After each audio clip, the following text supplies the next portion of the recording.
The future is being made here. That's all I can say. So if you want to be part of the future, part of excitement, part of a great lifestyle, then Dubai is the right place for you. If you engage the right people, if you activate the right people, if you build a sense of belonging, then you create lasting values. In a span of 2.5 years, we actually converted 100 ideas into fully implemented projects with more than 60 million in net gains for the organization.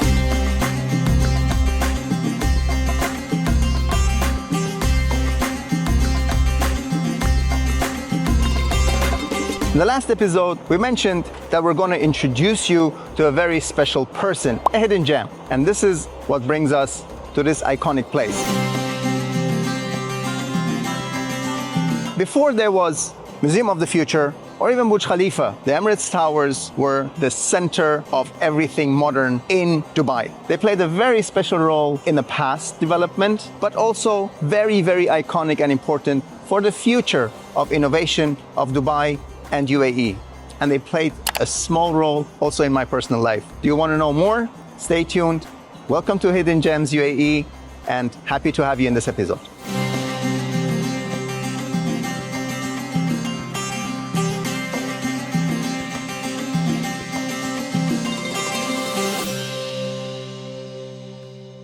The Emirates Towers opened their door in year 2000 and immediately became one of the most amazing attractions of Dubai. Not only because of their beauty, but also because the two towers, one being a hotel, the other one accommodates the most important office of town, Sheikh Mohammed bin Rashid's private office or the Prime Minister's office. Therefore, it's not very unusual to see ministers, members of the royal family, or other international dignitaries walking down these corridors. The two towers are connected through a retail space called the Boulevard. This retail space has undergone a huge transformation process, which is connected to the future of Dubai and UAE and has a lot to do with innovation of the public and private sector. The details about that transformation we'll leave to our guest to explain.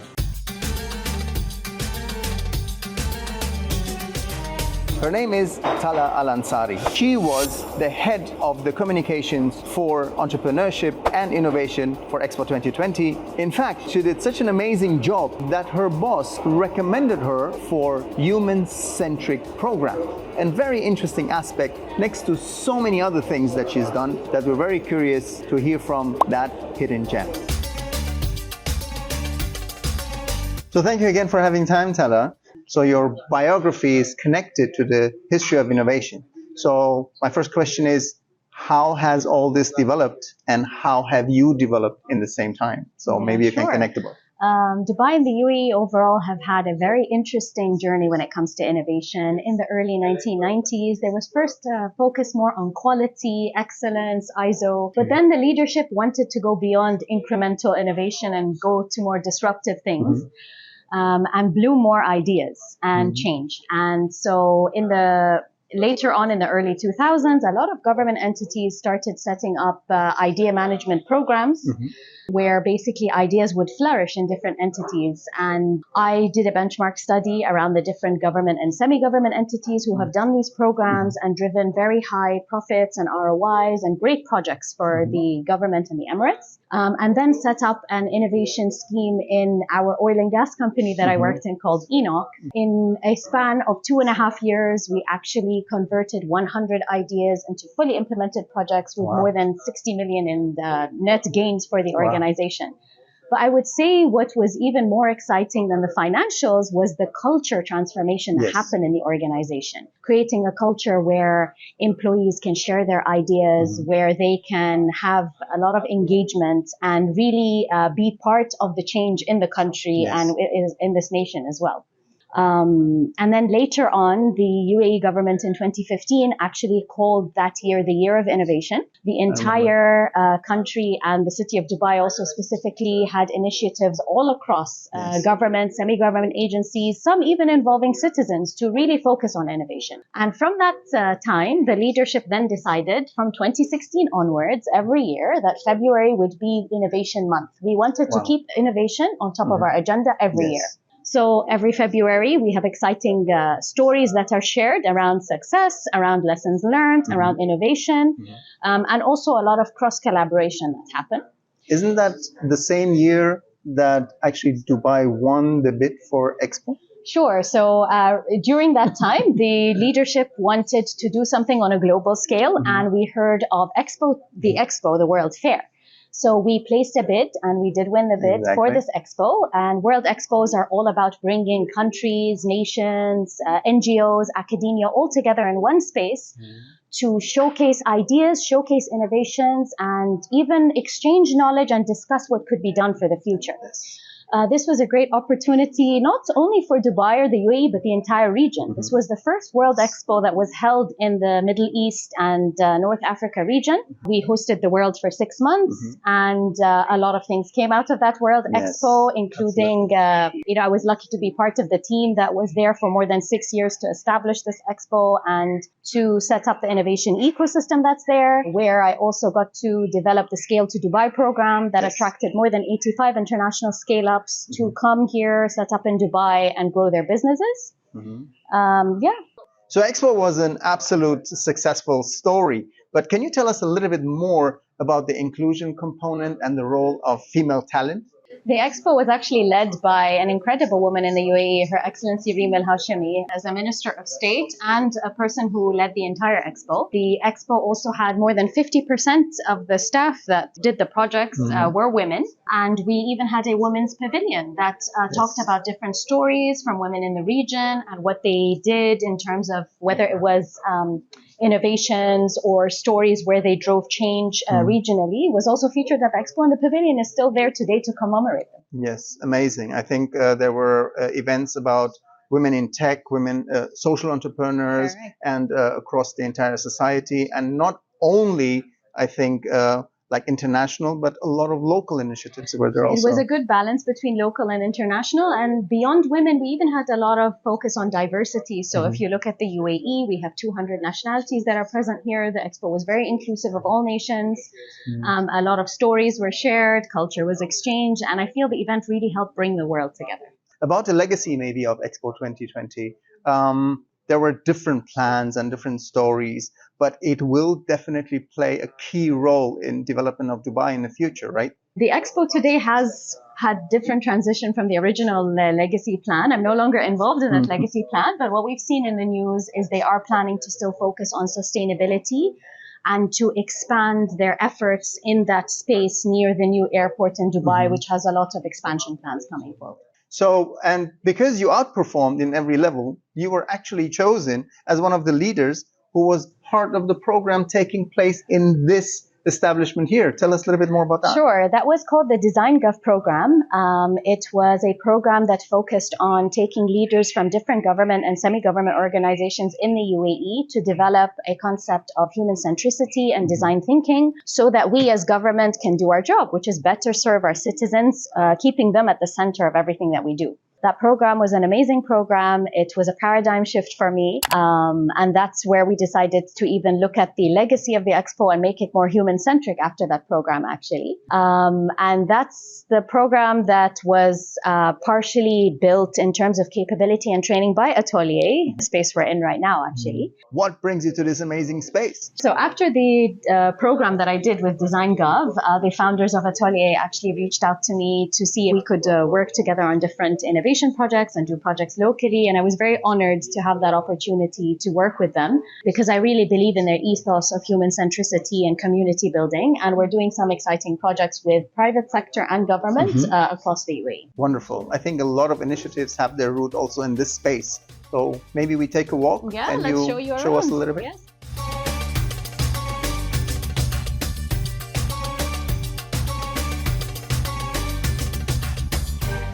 This is the creative space I told you about, known as Atelier. Atelier is the strategic design and innovation consultancy. They've done some great innovation projects in Dubai, and I'll actually let the co-founder, Engin, maybe tell you a bit more about the great work they're doing. How are you?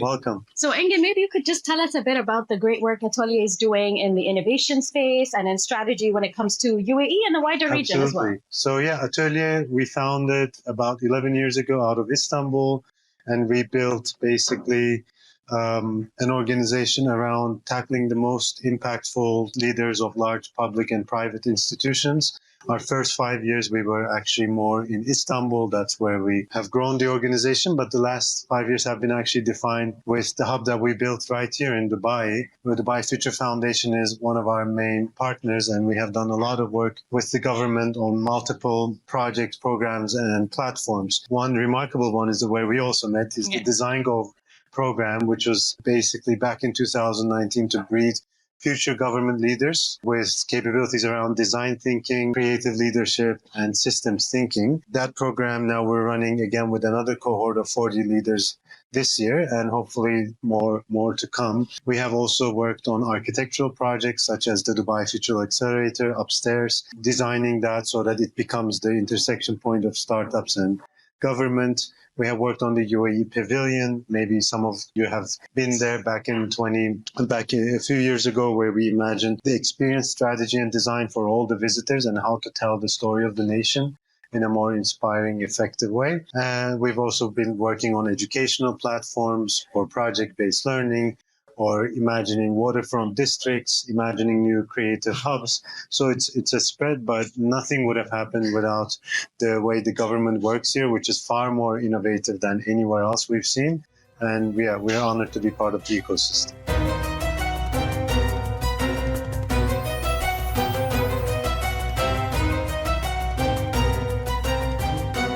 Even the stuff that I shared, which might be building a learning program, building a new space, building on a new digital platform, all of them have the same underpinning. If you engage the right people, if you activate the right people, if you build a sense of belonging, then you create lasting value. So this is what we call community-powered transformation that we believe can benefit any organization, any entity. And sometimes that can be, again, you're in the shared journey of learning something, but you come for the learning, you stay for the community. You come for the beautiful architectural space, but you stay for the sense of camaraderie and the peer-to-peer partnership. We also designed the space to be super fluid. We don't think you need big places. Instead, you need actually small places that are vibrant, that are pulsing with different events and activities and intersections. So this is kind of the commons area, which currently looks like a workspace. In the evening, it can turn into an event space. It can become a majlis, or it can become a workshop area. And same with the garden, provided we're entering the better weather now. the better weather Dubai chapter, and then that becomes a shared workspace and event space, etc. We have also seen that for creative work, you need actually introspection and focus. For that, we have kind of a hidden mezzanine that is upstairs, so that you can actually do the deep dive and the focus work, and even take a nap if you need, because all those modalities are part of it.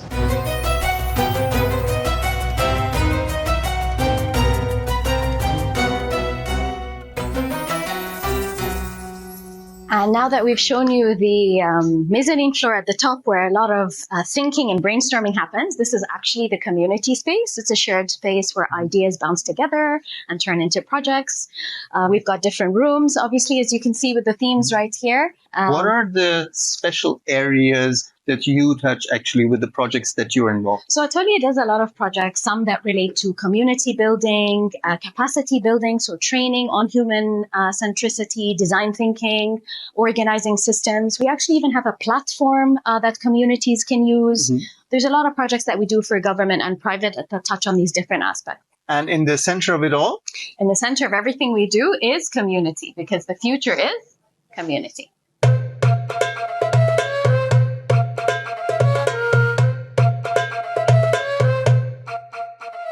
So Tala, the boulevard, which basically connects the two towers of Emirates Towers, used to be a retail space back in the years, right? Yeah. But it has undergone a huge transition in the past years. Can you tell us a little bit more about that? Yeah, the story of this place is actually really interesting. The place has evolved to now have government accelerators to bring the different government agencies here together to exchange ideas, along with members of the Prime Minister's office who are based here as well, and the Executive Council.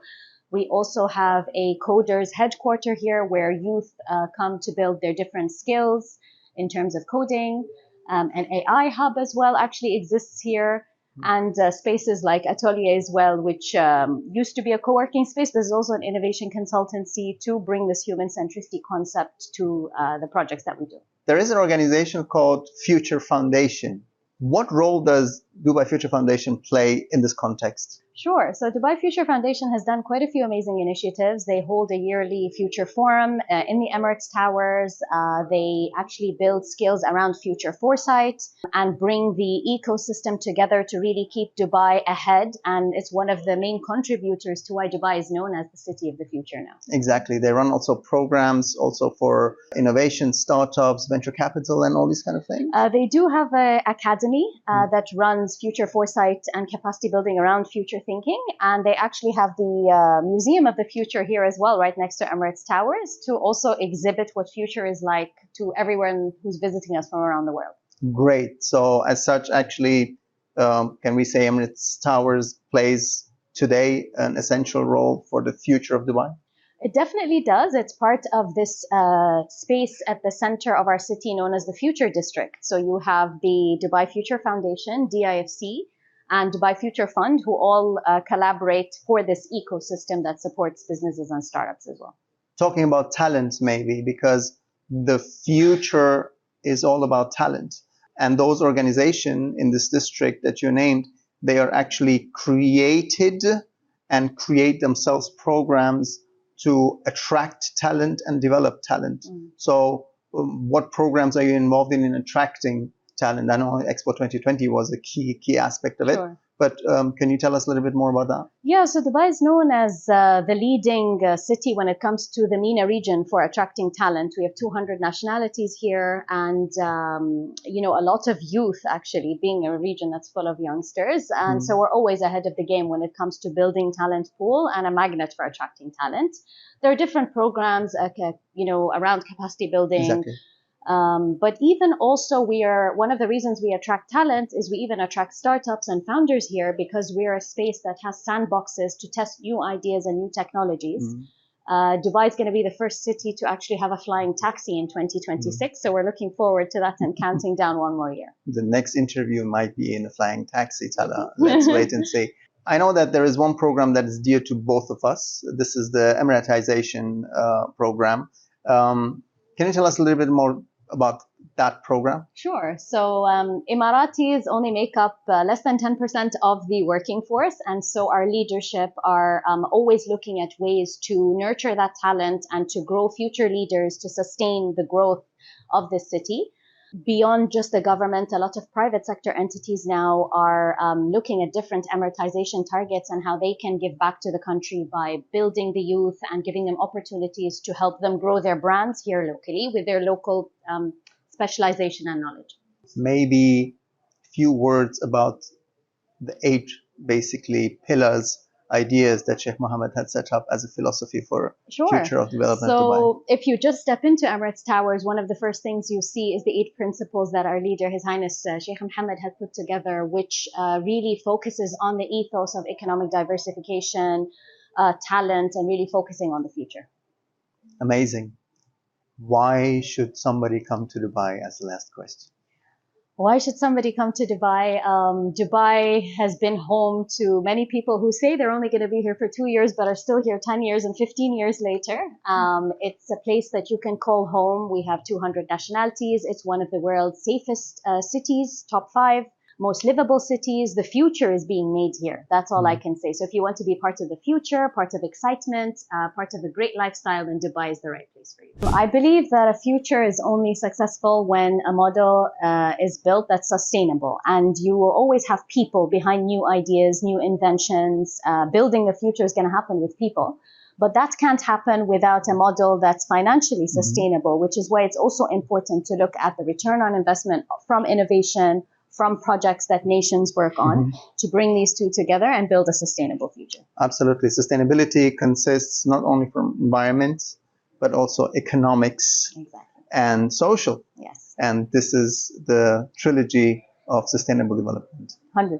Thank you very much, dear Thank Tala, you for your so time. much. It's always a pleasure meeting you. Thank And you. I'm sure this is not the last episode that we're making with you, because there's so much more that you can teach us. Thank you so much. I really enjoyed this conversation and I look forward to our future talk. Thank you.